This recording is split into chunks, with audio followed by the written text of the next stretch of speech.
Thanks, Natasha, and welcome everyone. It's so great to be here with all of you today and to get stuck into some of these challenges, which are by no means easy to solve. I thought what we might do here is a quick round of introductions so that you know who the people are who are on the call with us, and then we'll explain how we're going to run this session today. So I'm Natalya, I'm head of performance at Academy. I lead all of our leadership development and our thought leadership initiatives out here in the market to try to host some of these discussions and move some of the agenda forward in the UK. So it's a pleasure to be here today. Max, you want to introduce yourself? Thanks. Hi, everyone. I'm Max. I'm the head of talent and people at Academy. I look after basically the admissions onto our program and also our internal talent and people stuff. Kev? Hi, everyone. Yeah, my name's Kevin. I'm head of development at Traxxas. So I'm a software developer by trade, sort of 20 or so years of experience doing that role. And then in the last sort of 4 years, moving more into sort of leadership role. So yeah, part of my responsibility is to help bring on new talent into the team and looking at how we do that in a more diverse way. So I'm looking forward to sharing my experience in recent years and also learning hopefully a bit as well from everyone else. Brill, thank you both. So what we're going to do here today, folks, is a session in 3 parts. So first, I'm going to hand over to Max that he can tell you a little bit about his experience being in all of your shoes. Max has been a recruiter his whole career. He's had a target on his back to hire many, many people at once, as he'll share with you. And so he's going to give you a little bit of context around not just how Academy is looking at the problem of attracting and hiring and developing diverse talent, but actually his firsthand experience of trying to do that at quite a large scale at a tech company here in the UK.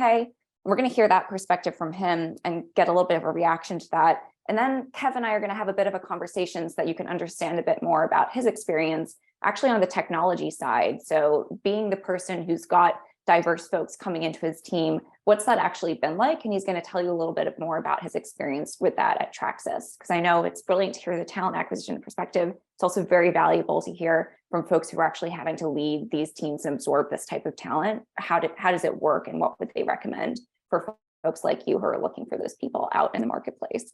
And once we've done that, we'll head over to the Q&A and we'll see if we can gather some questions to move the conversation forward. And what I invite you all to do is just use the Q&A function at any time, and we'll get to those questions once we've gone through Max and Kevin's stories so that we can revisit that. So please feel free to use the chat, use the Q&A function anytime, and we'll move through the session that way. So I think without further ado, I'm going to hand over to Max, who's going to give us a little bit of a picture of his experience sitting in your shoes firsthand, trying to find these folks and develop them in a real team. So Max, over to you, and we'll take it from there.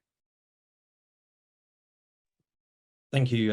Thanks, Natalya. And welcome again, everybody. So I'll fire through a bit about my story and how I think about the problem space. So let's kick off. So who am I? As Natalya said, I've only really ever held one job. I entered the recruiting industry as an apprentice a while ago now. And I spent the first 6 years of my career in headhunting, in external agency stuff. I was working broadly in software engineering around Europe. I then spent the second half of my career so far leading TA teams. So I was the head of TA and talent director at THG and also the Very Group. And then I'm now part of the founding team of Academy. So as Natalya said, I know all too well the feeling of wanting more diversity in my tech teams, but also, being sat around a planning meeting with CTOs, saying, let's increase our tech team by 300 or 400 people next year. So, what's the problem we're talking about here today? I won't cover this too much because I'm pretty sure we're all here already. We want more diversity in our tech teams, right? We understand there's not a great deal of diversity out there. Hopefully I don't need to bang that drum. But as the chat function suggested already, tech people are hard enough to find already, let alone that with a diversity mix that matches, say, our customer bases or society at large. So let's acknowledge the problem. Like if we open the problem space and say, well, you are not alone to struggle to find tech people. That's just a supply and demand imbalance as the growth of the industry. But then, as you can see, the diversity within those employee makeups is it is tough, basically, to recruit from within. So it's hard to find to start with, and then lots of companies have great diversity missions out there. So it makes diversity even harder to find within a very hard problem space already. So the conventional wisdom around this is that, it's a pipeline problem. And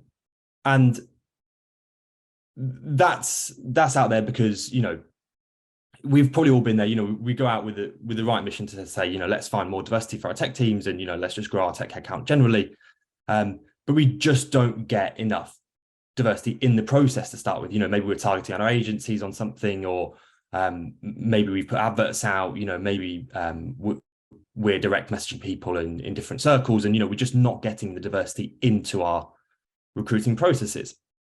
So, it's quite easy for us all to say, well, it's a pipeline problem. There's just not enough people out there, and that's why, we're not getting the results we need. But I would go as far to say it's wrong.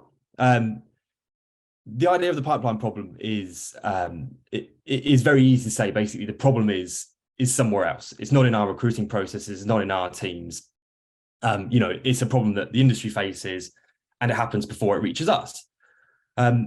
But I got a bit dissatisfied with that sort of explanation a few years ago, and I started to think, well, as a people leader and as someone who's controlling a lot of recruiting, what was in my agency to change?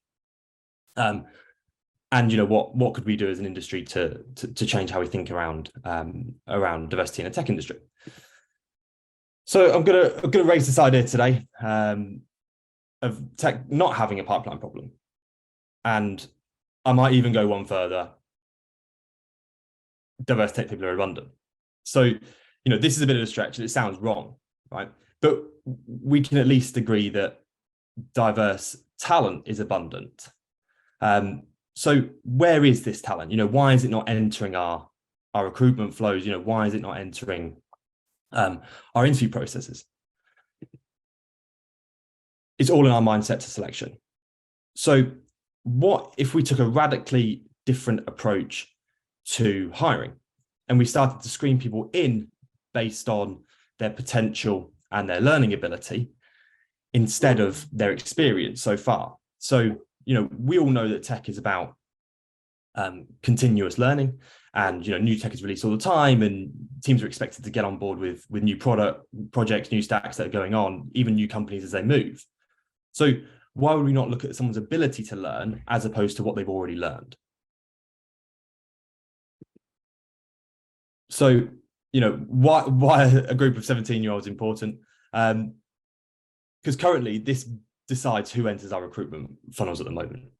Broadly we select, say we are hiring junior engineers, broadly we select people who have studied computer science. And, this group of people here make an important choice this year is they do their UCAS applications, and, we've all heard the horror stories of, certain teachers telling students certain degree subjects aren't for them maybe, or they will be influenced by parents, friends, anything in society at large. And, this group of people, for their infinite wisdom, broadly don't have great experience in the working world yet. And it's very, very hard to make a decision at that point that will affect your job prospects in a way that you'll respect when you get to, 22, 23, when you're entering that recruitment market. So, I think about it in a way that, we should overlook people's degree subjects when we think about who enters our recruiting funnel. And, what does that open up? So if we were to forego the decisions of 17-year-olds across the world, how big is that graduating population? We're talking, 4 million in the Americas, 4 million in Europe, and, a whopping 140 million in the rest of the world. So back to me and my story, I guess. So this is how Academy came around. We were growing a business called the Hut Group, now THG. That was our office in all its glory, just north of Crewe. And, this was a time when we were in the office 5 days a week, and it was a nightmare to commute from any of the major cities. And, it felt like we had everything against us when it came to hiring tech people. About half the business was a tech team in there. you know, not commutable from any major city really. Very, very high bar for talent of people we wanted in there. And, you know, at the time we were a very small and unknown business. So, you know, this is how THG grew in terms of headcount. You know, at the time when Ash and I were coming out of the organization, you know, we were adding about 2,000 people a year into THG. And we were interested in very, very high performing, but diverse people. You know, the business at the time was operating beauty retail and health and fitness retail. So we wanted, you know, our tagline at the time was we wanted people who matched our customer base within our teams internally. But, you know, we came up against that whole problem of that everyone else faces, of there's just not enough people in the industry. So it forced us to think about, you know, how we challenged our thinking. So, you know, we were quite good at hiring junior talent at the time. We would hire lots of top computer scientists from, you know, the better computer science institutions around. But we ended up in the same problem that everyone else faces, you know, of not a great diversity mix in our tech team specifically. So we challenged ourselves, as I said before, of thinking outside of that high-end computer science pool. But you get a problem. You know, you're faced with an abundant mix of people. So if we're not considering degree background, you know, how on earth would we go about selecting who would be great in our tech teams? And we came to, you know, after a lot of research and a lot of work we did internally, we came to quite clear answer. We select on 3 broad traits. We look for people who have the ability to learn what we're going to teach them, IQ, people who have the ability to be great communicators and collaborators in the teams they're going to enter, EQ, and people who are motivated to learn what we're going to teach them, drive. You know, and then if anyone was missing on any of the 3, you know, we knew it was not going to work. So we had to be very strict with ourselves from a big bunch of people of who was going to be a success in our environment. You know, any 2 of the 3 was not enough. So what did it get us, really? We got diversity in our teams. We certainly got scale. But most importantly, we got high performance. And, you know, we started this as we knew we'd get good people into the organization. And, but jury was out basically on how good the people would be. So, you know, we were quite a big grad recruiter at the time. And like most firms do, we did 6 monthly reviews and annual reviews of our graduating cohorts. And what we would find, surprisingly, actually, is that once these people were released into our tech teams after their training period, we would find them to be some of the higher, if not the highest performing of their graduating cohorts. And they would be compared against their classmates who have done, you know, computer science, say at ETH or Oxford or that sort of stuff.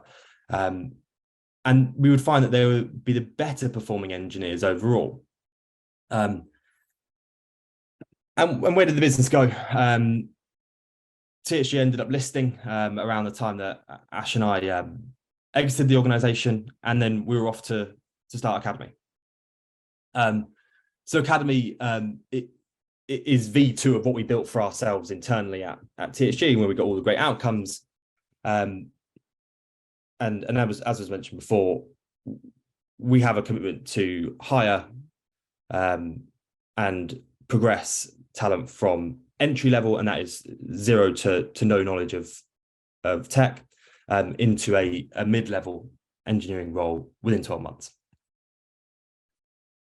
So what we've done now is we've took the principles that we learned for ourselves internally, and we scaled that now to think about how we can help companies across the world. So taking the principles I mentioned before, right? Screen people in on their potential, not out on their experience. We train them to an entry level so they can take a junior engineering role in the organization. And then we accelerate them within the organizations they join to reach a mid-level quickly.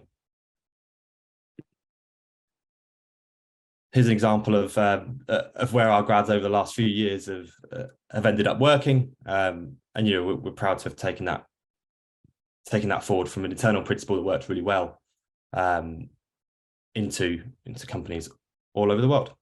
But that's all from me, and I'll hand back to Natalya. Well, thank you, Max. So sort of a different way of thinking about how to answer that challenge that I think we saw a lot of folks on this call have in common, which is how do you actually attract those people in? And indeed, how do you determine if people are qualified? I want to just address Hannah's question in the chat before we move on to chatting with Kevin in a moment. So Hannah asked, how do you actually train those 300 people, which is a very good question. It's one thing to get them in, then how do you actually get them into an entry-level role? So do you want to say a bit more about that? Totally. Yeah, so that's the benefit of scale. Is we had a tech team of over 1,000 at the time, and specific to the THD example, how we did it was we took some of our more studious engineers, those who had been PhDs or professors in the past, and we challenged them to build our original curriculum. We said, hey, we'll give you a bunch of very, very high quality people, but they don't know any tech. How long would you need with them, and how would you train them, to take an entry-level role within one of our engineering teams? So we would train them ourselves internally. Our initial process was about 5 months we did with them full time.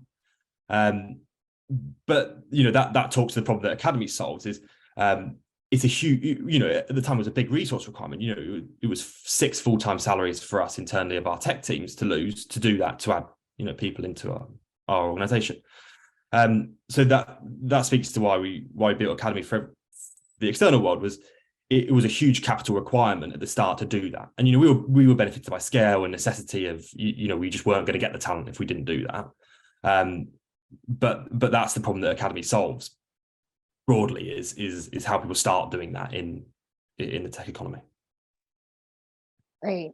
And what I'm hearing there is that you do have to make that investment, right? So for whatever reason, THD felt like it was worthy of making that investment. Maybe now companies have a slightly different approach if they want to actually have that investment taken care of. A couple of the questions are just filtering through. I'm just going to take one more from Eva, and then I'm going to hand over to Kevin in just a moment. So quick point on what was retention like for those folks that were those high performers, Max, or just in general in that scheme? We always found that retention from training schemes was better than our grad retention. So our grad retention had its own training scheme of some senses, but broadly it was like direct entry grad schemes. Whereas training schemes, we found that people had a bigger attachment to the business in some ways, and they'd learned with us, and they'd learned our systems and learned our context, and that was actually really important. So we got much better retention outcomes with our own trainees through these sorts of systems. But as with high quality people everywhere, these people after a couple of years have opportunities thrown at them. So it's very much in our gift to keep them satisfied and keep them hungry within the organization. It's providing that learning and development opportunity that increases their loyalty. Fab. Okay, so I think what we might do now, there's lots of great questions coming through. So we'll come to these after we have the beginning of a conversation with Kevin here, because I think both of you would be really well positioned to answer some of these. Kevin, what I might ask you to do first is just tell us a bit about what is Traxxas, and then maybe we can take it from there. Yeah, sure. So Traxxas is a group of businesses that has grown quite rapidly over the last sort of 5 to 10 years. It's grown a lot through acquisition and also kind of organic growth. But because of the acquisition, it's actually quite a diverse company in many ways. There's lots of different businesses that do a variety of different things, from software to hardware to data analytics and things like that. And yeah, we're quite a diverse bunch, but there's a kind of the threads that bind us are technology and transport. So that's the field we're in. It's all connected to those two things. But yeah, we're quite a diverse bunch in that sense, which is maybe what's got us thinking about diversity within the teams themselves. That's fascinating. So let's kind of linger on that for a moment. I guess if you think about the business, where it's going, what the priorities are, and particularly from your vantage point, kind of looking after the technology function there, what is the sort of reason that Traxxas is investing in diversity, equity, and inclusion? What's kind of driving that agenda in the business? I guess there's couple of reasons really. I mean, there's the basic stuff like, it's fair and it's equality, and these are the right things to do. So we want to make sure our hiring is fair and in that sense. And people in Traxxas believe very much in that. We want to make an attractive career choice for people that can come in and feel comfortable in the business, that they're accepted for who they are, and that kind of thing as well. That'll support motivation and retention amongst the people that we bring in. There's the simple maths that we've already talked about of just find good people. Everyone's kind of talking about that's a big challenge, particularly at the minute. And it often feels like there's untapped groups out there, and it's like, well, we're not even talking to these people, so how are we going to find the best people and enough of them that we need if we're not talking to these people? So how do we find them? How do we get in touch with them? From my point of view, I think personally, there's also a really important aspect of it's just a better way to work. We solve problems. Software is about people solving problems and creating something for other groups of people. And if you want all that to go well, and they want to do that well, diversity is a really important aspect of that. If you have a very uniform team with similar backgrounds, similar experience, and even if you've built that team with the best people you could possibly find from the cohorts that you've got, you're still going to miss things. You're still going to narrow down your opportunities, and you're going to have less challenge and less kind of alternative approaches that you can spot within that team. So to me, a more diverse group, it just creates a richer understanding of problems and a richer set of solutions. And really that's the business that we're in. So if we want to do the best at that, then I think you're kind of crippling yourself if you're not building a diverse team. Simple as that, really. Brilliant. Okay. And I think we're getting some questions around sort of the business case, which is a good thing, because I think we were planning on highlighting that a little bit too. What would you say was the way that, you and some of the team there went about making the case for actually investing in a little bit of a different hiring approach so that you could achieve some of that diversity in your teams? Yeah, I think it's been alluded to in some of the questions and some of what Max said. It can be a little bit of a challenge at first, and it is an investment generally that's required because you need to put some effort in to achieve this at the minute, the way things are working right now. And like any business, things need to be justified. But as I said earlier, I think Traxxas does believe in, fairness and equality. And I guess the challenge was that, well, we can just do that for free, just hire more diverse people. But then our challenge was to turn that back to those sort of skeptics and say, well, how well is that going for us at the minute? We're kind of doing everything we can. We're looking at how our advertisements are structured and how they're written and how we're attracting, appealing to different types of people. But how well is that actually going for us? And the answer was, pretty clear. It wasn't going well enough. We weren't finding enough good people in those diverse areas to bring them in. So we put that question back to get people thinking about that challenge, and I think that helped. And after that, we just formed a kind of small group of us that really kind of believed in this. And we brought in a kind of a fairly senior exec person, someone with some purse strings to influence things, got them on board, persuaded them, influenced them to see, the advantages that we could get out of this. And really just, tried to be methodical and make the case for that investment, because that was what was needed at the end of the day. Brill. And just out of curiosity, just picking up on Hannah's point here, which I think was in response to Max, but it's equally interesting here. What was some of the reactions from your team when you sort of first introduced some of the graduates that you did end up hiring into those teams? What was that like?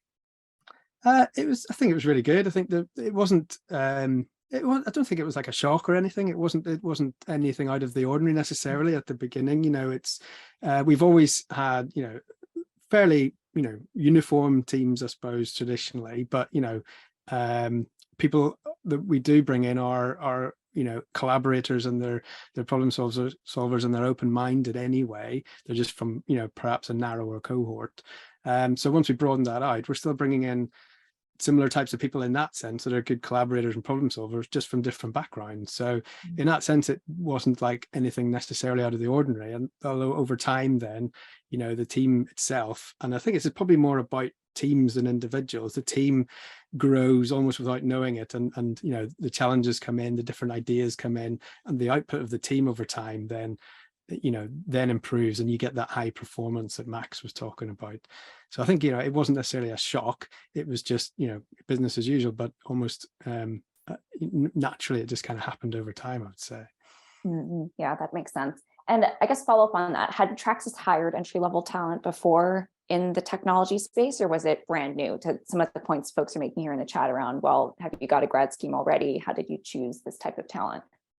Yeah, we've definitely hired graduates before, and well, all levels really. But this was the first time we'd hired from an organization like yours with different backgrounds. So even with the graduates that we'd previously had, they would have, of course, probably tended to come from those traditional areas of maths and computer science and that kind of thing. So yeah, we definitely brought other graduates in before, but yeah, from those more traditional backgrounds.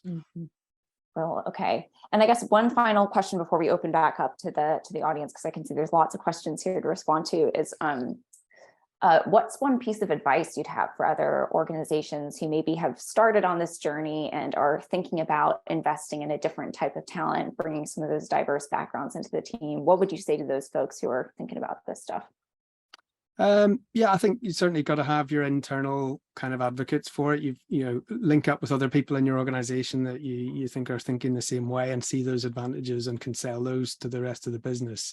I think, yeah, there's a lot out there, a lot of research, a lot of learning that you can do, a lot of great books on the subject as well about diversity in teams and high performance. So, you know, read a few of those, maybe get some good kind of, you know, arguments on your side. Ideally get someone on board who's got the purse strings that can authorize this sort of thing, and probably dip your toe in the water, have a go and see what the impact is, and then go from there. You know, I'm a big believer in agile is very much try something, see if it works, you know, evaluate it, and then go from there. So have that approach perhaps.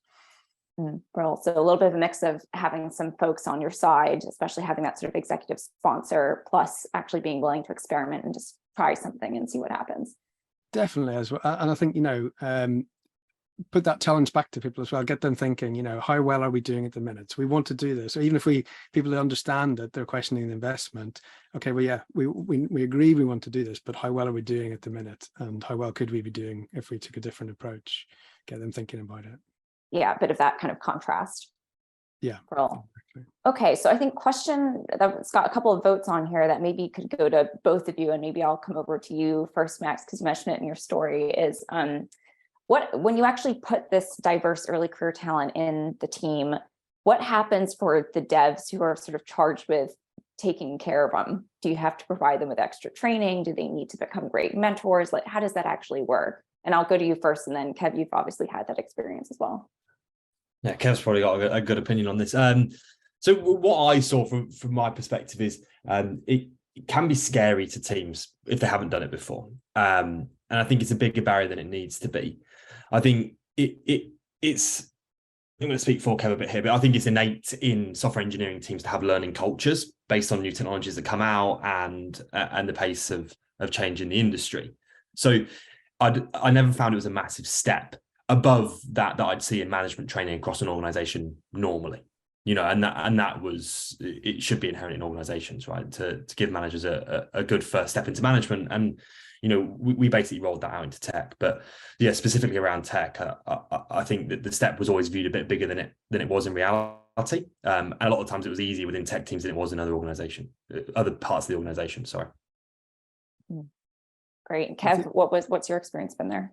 That's a really good point about a learning culture, and that's very much what a good software team will have, a learning culture, and will want to, you know, apply that to everything they do, and it would be the same in this case. And I think, you know, good mentoring in a team. It was interesting the answer earlier about how do you train the 300 people. I was really interested in the answer to that, because we're on a very different scale. We're not at that sort of size, but we try to take quite a bespoke approach to bringing people in and training people, because people learn in different ways. This is part of diversity, isn't it? I mean, even if you've got a whole bunch of computer science graduates, they'll all still learn in different ways. And of course, if you're bringing people from different backgrounds, you'll expect that as well. So we try and, you know, pair people up with mentors, but appreciate that, you know, there's not one way that everyone kind of learns and grows into a team together. So we try and just, you know, talk to people regularly, see how they're doing, offer different approaches where that's appropriate. But I think, yeah, again, the teams are open-minded, have that learning culture, and I think that helps, you know, adapt to any difference in the situation. I think the other point as well, I think you made as well, Max, was about this technology these days is so changing so fast, and you know, even if you've done a 4-year computer science degree, you're not necessarily going to know the specific skills for this particular role. So in a way, that levels the playing field a little for people coming in. So you don't necessarily need that background to learn this new tool today for this job. So, you know, as long as you've got that learning ability, learning culture, learning mindset, then you'll do really well. And I think that's what all the teams we want to have. Yeah, that's such a great point, Kevin, and especially from your stance as an actual technology leader in this space. Do you think that's something that's sort of poorly understood or maybe misunderstood as, oh no, we have to provide training and help these people grow and learn, but they can't actually opt out of that in technology because it's always changing? Yeah, it's very much evolving. I think, you know, there's a very, you know, traditionally you would have had training where you would go and sit for a week and learn this thing.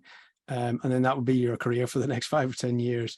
But, you know, things are changing a lot. And there's the amount of different technologies and components and frameworks and all that we use. You're often just trying that out, learning on the job, you know, Googling stuff. So there's lots of options. There's online stuff, there's webinars, there's, you know, videos and things. So there's lots of different ways to learn. And I think people learn in different ways. And some people want to go and study something. Some people want to just get stuck in. So I think just adapt, you know, the diversity of the technology, the diversity of opportunities for gathering information on that actually helps in this case, I think, to give people those options that suit them, I would say. Mm-hmm. Well, okay. And then there's another sort of follow-up question here, which I think goes sort of back to the challenge of how do you get people on board with this different type of approach that I think probably both of you have some good experience to share. So question is, how do you actually convince hiring managers to take on potentially less experienced candidates? And in this individual's context, they're an agency, they're project driven, they got to get stuff done, that type of culture. So how do you navigate that kind of tension? I mean, Max, maybe over to you first on that. Yeah, it's a challenge that I would face sometimes from different hiring managers and that sort of stuff. And broadly, we had no other option.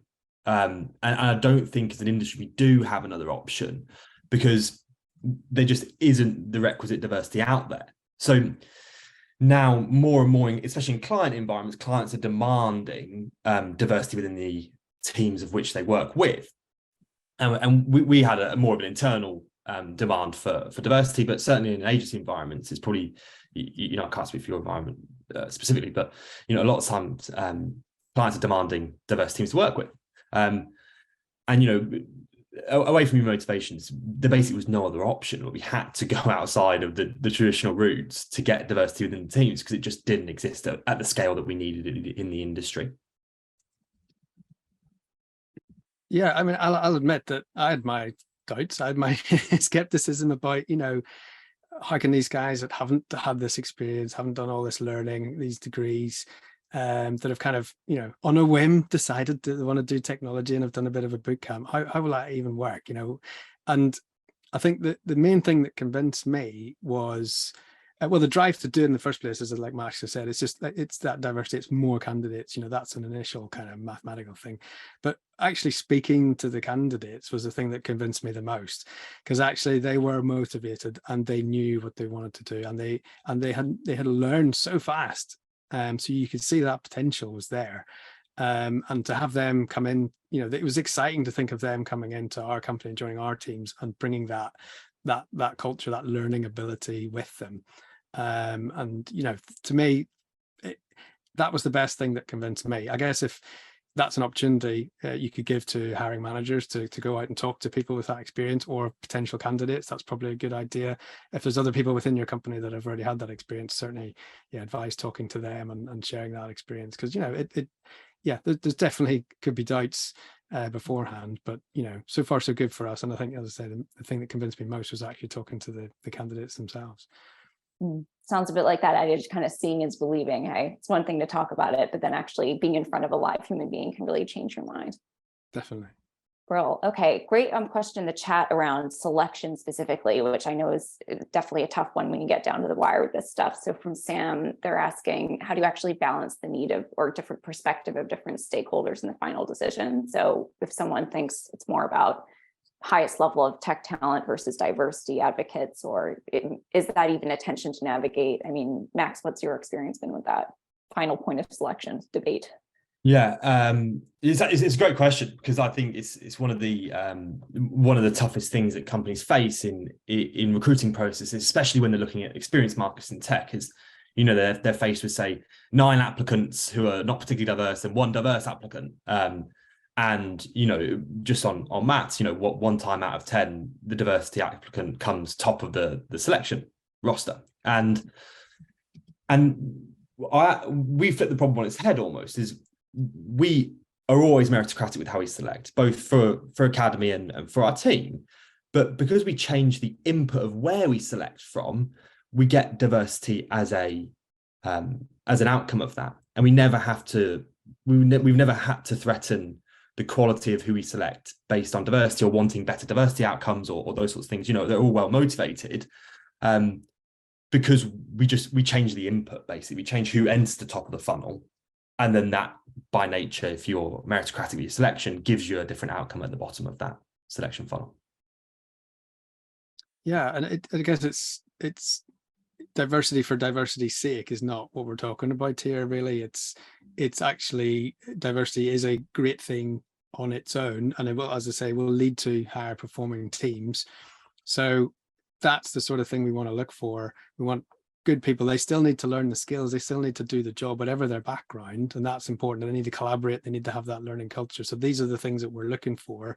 I think the key to it is to have more diversity in the applicants in the pool that you're selecting from, and then you'll be picking the best people, but you'll naturally grow the diversity of your team in that way. You know, the team would be the same if you had a team of all English graduates that were doing, you know, a technology team. That would be similar to a team of all computer science graduates. It wouldn't be the best. You're not having the best opportunity for that team by putting all those people together in that way. So it's really about how we build a team. So having the opportunity to have a greater diversity in selection and candidates really gives us that opportunity to build those teams, rather than, so it's not for the sake of it in that sense.